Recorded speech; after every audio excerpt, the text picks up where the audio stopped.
I'm Carla Reeves, and this is Differently. Whether you feel stuck in survival, navigating a change, or seeking more for your life, may this podcast be your weekly nudge to take a risk to build a life that is uniquely bold, authentic, and in alignment with your deepest values.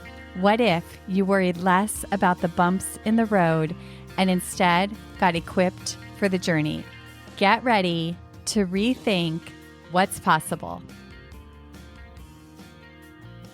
Welcome to another episode of Differently. Today we're taking a different spin on spring cleaning. Instead of focusing on cleaning out our closets or scrubbing our floors, we're talking about cleaning up our mental landscape. Yep, spring cleaning for our state of mind. It's a thing. Honestly, it's the best kind of spring cleaning. Spring cleaning can go beyond our physical spaces and be applied to our mindset.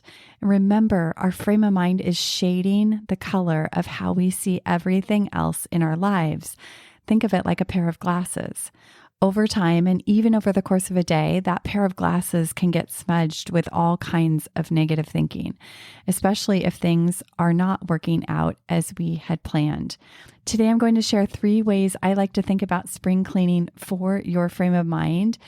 If your mind is telling you right now that you don't have time for this, this is when you definitely want to buckle down and keep listening. Sometimes that old mind of ours does not have our back. And this is a really good thing for you that honestly, I feel like it will give you back time somewhere in your day if you take the time to do some spring cleaning there. And it's not just for spring. I know this slant on spring cleaning might sound weird, but we humans, and I find this especially true for business owners and entrepreneurs, is that we can get so fixated on strategy and execution that we can lose sight of our inner game, which is made up of our thoughts and our perspectives and our beliefs, and that mindset that it underpins everything else. Your mindset plays a huge role in how you navigate your day and lead your business. Just recall a day when your mind was in the dumps, let's say, compared to a day where your frame of mind was on the up and up, and how that frame of mind impacted the quality of your day. So let's get started. Here we go. 3 steps. Number 1, not a surprise to you, clean up your thinking. And this is a daily check-in. That's why I talk about it so much. If you wake up with mental clutter, guess what? It's normal.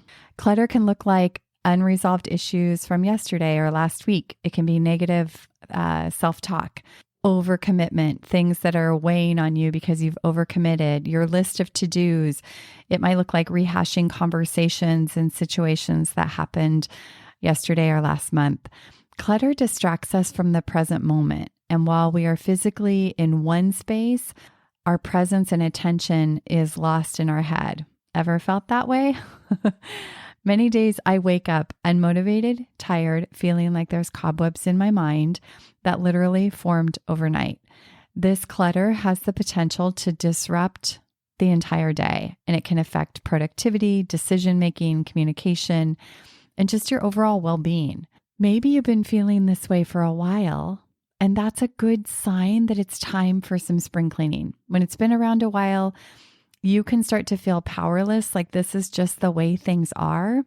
But the truth is, much or maybe all of the way that you feel can be caused by your thinking. And so the truth is, if you can take some time to examine this and take the lead of your thoughts and lead them in a new, better direction, you're going to feel the effects of that rather quickly.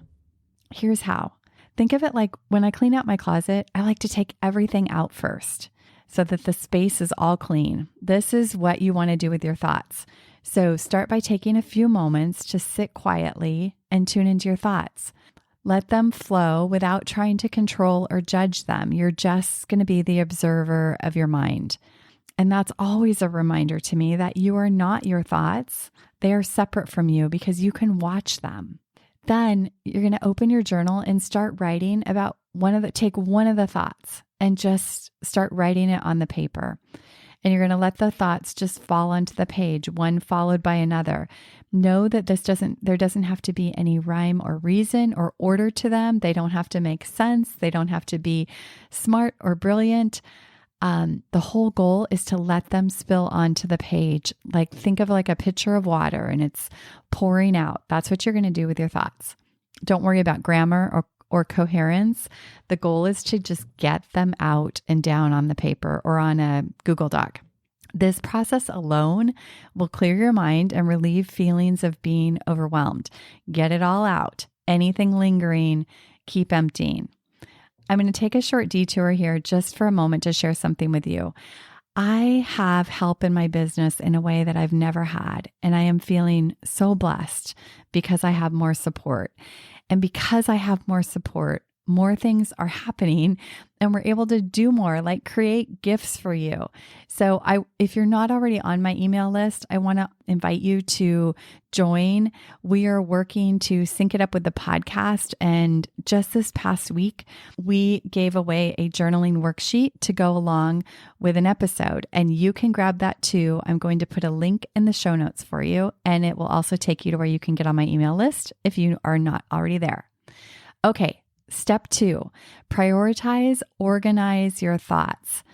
Much like decluttering a closet, my closet I'm thinking of in the moment, I make piles of things. So I pull everything out of that closet and then I make piles of things that are going to the trash, things that are going to Goodwill, things I need to try on to see if they still fit or feel like my style anymore.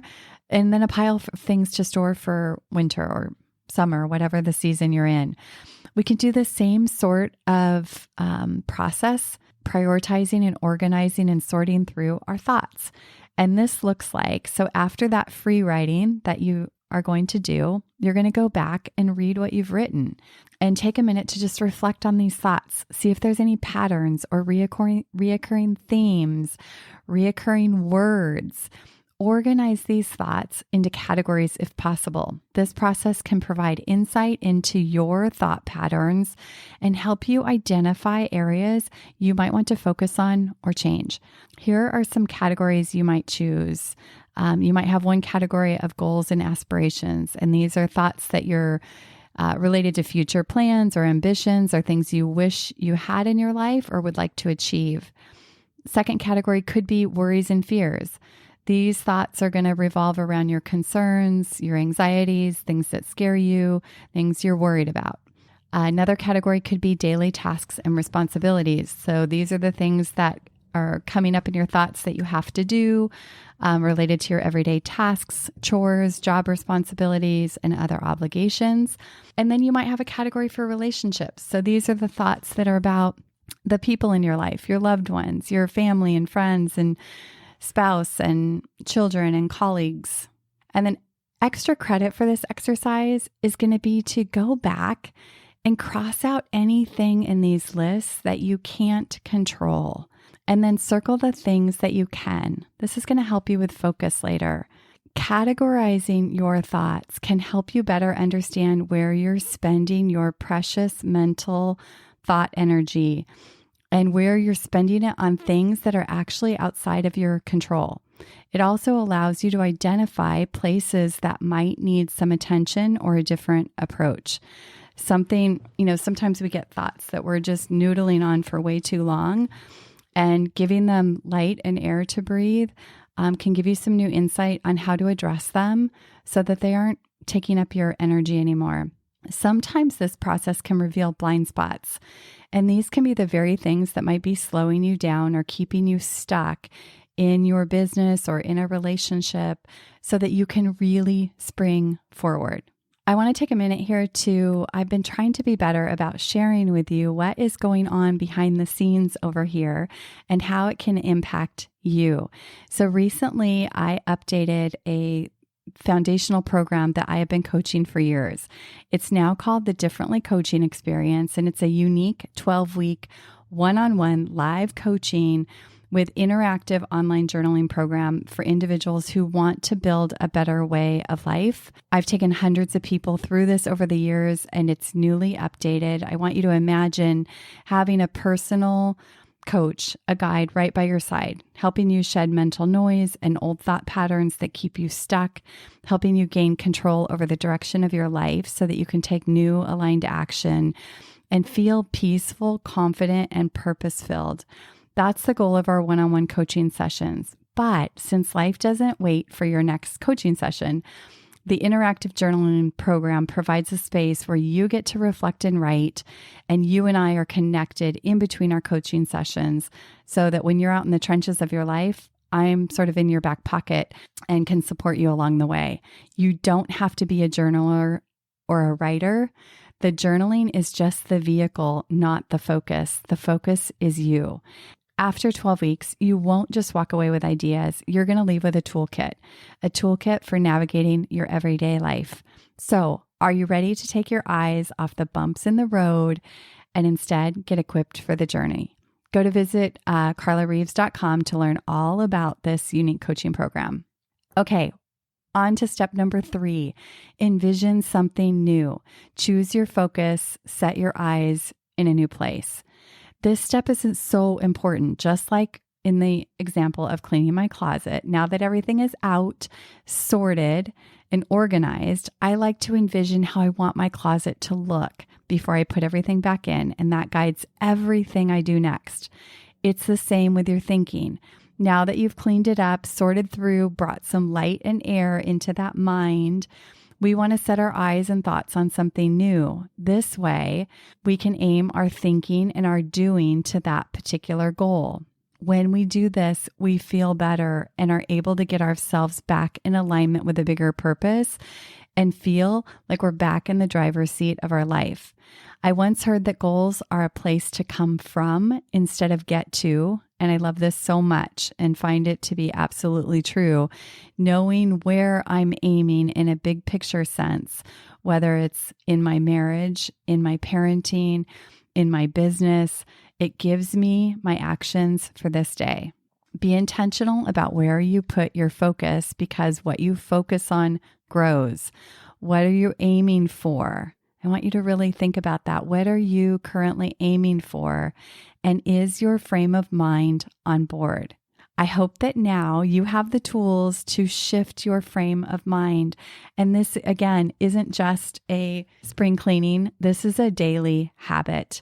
And it's one that I want to keep top of mind more and more for you so you can be on the lookout for more episodes like this. My clients tell me that they forget to do this and that it makes such a difference in the way that they lead their day and the way that they show up and are able to communicate with their team, with their family, the clarity that they have in making decisions and being able to move with greater ease through whatever shows up in the day. It's a game changer. Here are the things that we talked about today. 3 steps. Empty your thinking. Give it some light and air. Reduce overwhelm and stress by sorting, prioritizing, and organizing your thoughts into those categories. Next, choose your focus. Take the lead of your thoughts and align them to where you want to be heading today. If your mind is still telling you that you don't have time, consider talking back to it. Ask it, is that really true? I want you to really think about this. If you did this spring cleaning once a week, how might that impact your energy, your relationships, your mood, the way you show up to your work? I dare you to try it out. I think you will be surprised. I know you will be surprised. That's it for today, my friend. Here's to doing what it takes to clean up and maintain your frame of mind. It's with you 24/7. Let's do everything we can to make it shine. Thank you for tuning in to this episode of Differently. It's been an honor to share this conversation with you. You know, one of the keys to living fully is to take action when you're inspired to do so. I hope you found that spark of inspiration today. And would you help us spread the word? Did someone you know come to mind while you were listening? If this episode could impact someone you know, please share it and pass it along. New episodes drop weekly, so tap that subscribe button and join us next time as we continue to challenge the status quo and get equipped to live life differently.